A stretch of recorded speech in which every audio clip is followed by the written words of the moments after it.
L'espoir fait vivre, mais ne permet pas de réaliser nos rêves. Pour concrétiser nos rêves, il est nécessaire d'y mettre du cœur, de la volonté, la discipline, la régularité, l'adoption d'une hygiène de vie. Exemplaires sont tous les éléments qui peuvent nous aider. Ne sous-estimez pas la force des petites habitudes, vous risquez d'être surpris. Mesdames et messieurs, une chose est sûre, si vous faites ce qu'il faut, vous y arriverez. Un rêve sans plan n'est qu'un souhait.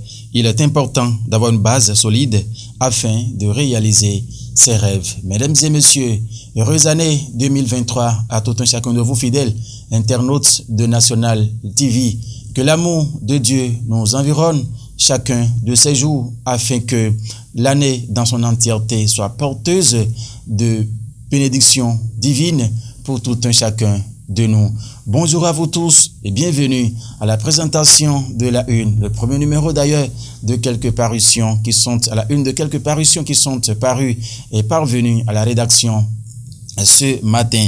Guillaume Moukari, après la sélection, s'est déjà positionné afin de faire passer un à un la une de ces canards qui sont parvenus à la rédaction de National TV. Et pour démarrer ce matin, mesdames et messieurs, nous allons prendre le quotidien Le Perroquet. Il s'agit ici d'une bimensuelle. Le Perroquet qui a titré pour cette saison en grand titre, mesdames et messieurs, prétendu service rendu ou simple ANAC, s'interroge le journal. Des ONG sont passés maîtres dans l'action de gruger nos paisibles populations. Qu'est-ce qui fait d'Isla au canard? En page première de sa parution, Le Perroquet a donné des propositions de réponses qui peuvent en tout cas nous rassurer. Voilà, sur cette interrogation, prétendu service rendu ou simple ANAC. Cette interrogation qui se lie à la une du bimensuel Le Perroquet. Autre titre à la une, législative du 8 janvier 2023. Les messages des 7 partis politiques en lice sont à retrouver aux pages 6 et 7 du Perroquet dans sa livraison de cette saison. Et toujours dans les perspectives des législatives du 8 janvier 2023, voici ce qui attend la mouvance, a mis le journal. L'information, Le Perroquet l'a donc livré de façon beaucoup plus détaillée dans ses colonnes. Campagne électorale à Lokossa, Bopa et Khoyogbe aux couleurs du bloc républicain. Géoffroy Akossou, l'homme que tout le monde attendait, a mis le journal à sa une. Sécurité sur nos axes routiers. Les feux tricolores se situant sur l'axe Carrefour à Glouza, échangeur de Godomain, ont repris du service, a mis le journal. Cette information s'est vérifiée puisque c'est un tronçon que nous pratiquons presque tous les jours. Que Dieu fait, n'est-ce pas cela, Guillaume Moukari? En fausse manchette haut du journal Le Perroquet, il faut lire Devoir de mémoire. 40 ans après le décès de Bernard Zondeignon, alias Papillon. Retour sur la vie de l'artiste du mythique orchestre Polyrythmo de Cotonou, a titré le journal ce matin. Emprisonnement des journalistes dans le monde. La situation s'est dégradée contrairement à 2021, a mis le journal. Un reporter sans frontières. Le logo RSF est donc à la une du journal Le Perroquet dans sa livraison de cette saison. Pierre Damien Ressou, heureuse année à vous, cher doyen d'épée de ce journal. Le matin à présent s'installe pour écrire message du chef de l'État béninois à l'orée de la nouvelle année. Les vœux et engagements de talons pour les Béninois en 2023 sont à retrouver dans les colonnes du journal Le Matin dans sa livraison de ce matin. Campagne dans la 19e circonscription électorale. Jean-Claude Apiti de l'UP Le Renouveau au contact des électeurs de Porto Novo. Inclusion sociale, les mesures de gouvernement à l'endroit des personnes handicapées, a titré le journal Le Matin. Lionel Ebo, le DP du journal Le Matin. Bonjour, heureuse année à vous aussi. Le chronomètre, il faut saluer Gérard Noubin qui gère ce journal. 20e circonscription électorale en fausse manchette au du quotidien Le Chronomètre. Les vœux du candidat Mesmin Guidi de l'IDBN à la population sont à retrouver en page 2 du journal Le Chronomètre dans sa livraison de ce matin. Législative dans la 20e circonscription électorale toujours. Isidore Zinsou, le défi d'une victoire sans appel pour l'UP Le Renouveau, a mis le journal. La promesse de Denise d'Egbedi aux femmes de la 20e circonscription électorale. Toutes ces informations en page 8 du journal Le Chronomètre. Vous lirez, voilà, les détails y afférents. Avec les femmes rurales des Agégués, Dr Sophia Tourni-Fadé scelle le pacte de fidélité pour le triomphe du bloc républicain. Ami, le journal ayant fausse manchette, il faut lire. Développement local à Adjoum.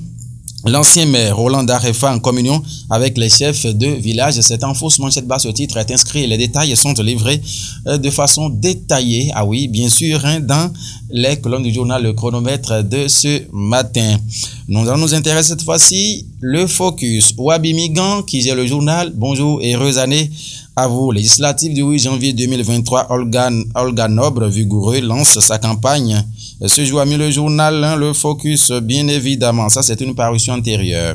Législative du 8 janvier 2023, donnant Jean-Claude Ousso accueilli dans une liesse dans la 20e circonscription électorale à Coma et les siens réservent une surprise aux détracteurs, a titré le journal ce matin. 8e session extraordinaire de l'année 2022, Porto Novo. L'organisation de la 6e édition du FIP au menu avec la photo de Charlemagne Yankoti, le maire de la ville de Porto Novo. Le focus a laissé les détails beaucoup plus dans ces colonnes. À présent, le Béninois libéré, Aboubakar Takou. Bonjour et heureuse année à vous aussi. Législative 2023 à Parakou, Bidamé, l'université aux couleurs vert blanc. Biotiane propose le BR comme solution au problème des étudiants. A mis le journal en premier grand titre ce matin. L'OJBR en territoire conquis à Parakou a titré le Béninois libéré ce matin. Corentin Korwe, ancien candidat, rejoint le Moël Bénin.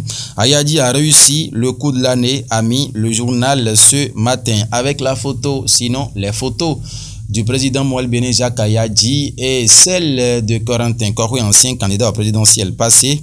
Mesdames et messieurs, l'information est beaucoup plus détaillée dans ces colonnes ce matin. Le quotidien Matin Libre. Matin Libre, ah oui, ce matin, who is who? Cette interrogation à la une du journal Matin Libre est revenue chaque début d'année. Et cette année encore, ceux qui ont fait 2022 sont donc bien présentés en photo à la une du journal Matin Libre dans sa livraison de ce matin. Mesdames et messieurs, voilà, c'est ce qu'il faut retenir. C'est ce qu'il faut retenir pour la une de quelques canaux qui sont parus et parvenus à la rédaction de National TV ce matin. Alors, Jacques, le rédacteur en chef du journal Matin Libre, et toute l'équipe du quotidien du Batito, heureuse année à vous également. Alors, Guillaume Oukari, à travers ma voix ce matin, présente ses vœux les meilleurs pour tout un chacun de vous en ce début d'année. Noël Bouton qui viendra demain également passe par ici pour vous dire heureuse année. Félicien Bono, Patin Remonon, tous vous souhaitent également bonne et heureuse année en compagnie des programmes de National TV. Le patron Félicien Maoutongi Moukari, directeur départemental de la jeunesse, des sports et loisirs au niveau de l'OME. Ici également, vous présente les vœux les meilleurs afin que cette année nouvelle qui a démarré depuis hier d'ailleurs, soit une année de paix, de joie, d'abondance, bénédiction divine à tout un chacun de vous en compagnie de nos programmes. Ah oui, nous restons toujours présents à vos côtés afin de vous faire parvenir tout ce qui fait l'information ici, en Afrique et dans le monde. Merci de nous avoir suivis. Très bon début d'une année nouvelle à vous. Très bon début d'une semaine à vous. Et que les bénédictions soient. Maurice Thibozo, José Thibozo, à vous tous, je vous aime. Bonne année, heureuse année. Au revoir.